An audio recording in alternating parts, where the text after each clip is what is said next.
status, and is there anybody else that you got to kind of watch during this early part of the prep? Lewis Nix has got a wrist, but he's had 2 very good days of weight training and conditioning. He was on the woodways yesterday. I really think that from a health standpoint, there's nobody that wouldn't be able to practice on Friday, going forward, moving forward over the next couple of days. So we got out of the USC game pretty good, and if we were playing yesterday, we would have had probably even Zach for the game.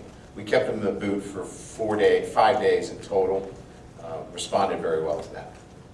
And then there's with this much time, there's a lot of potential distractions too. You've got 50-year guys trying to make decisions, and also you're going to have coaches being interviewed from your staff. Can you talk about how you plan to handle those 2 elements? Well, the preliminary conversations have already taken place with those guys that have another season of competition. We haven't made any decisions, but a lot of that is, a lot of our guys know where they're moving. I think that, we have some guys that, want to look at the NFL opportunity, and we filled out paperwork for guys to be evaluated by the NFL. And then we'll have coaches that will be targeted by other programs.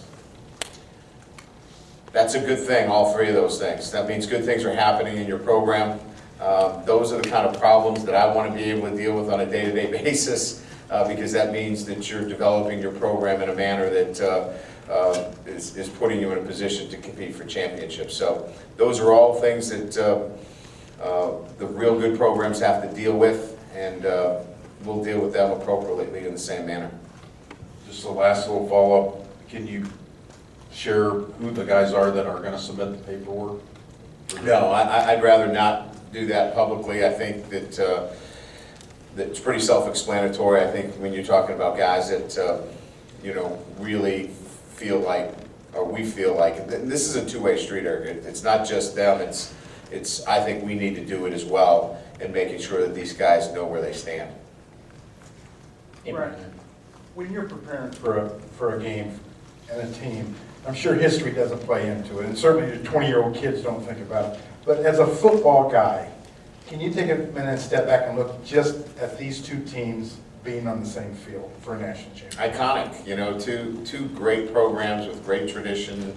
I mean, how can you not think about the houndstooth hat of Coach Coach Bryan, and then Coach Stallings, and then you think of Era and Lou. I mean, just the tradition. It's college football. It's what it's supposed to be, and I think that history and tradition is terrific for the game, and it makes the game so attractive.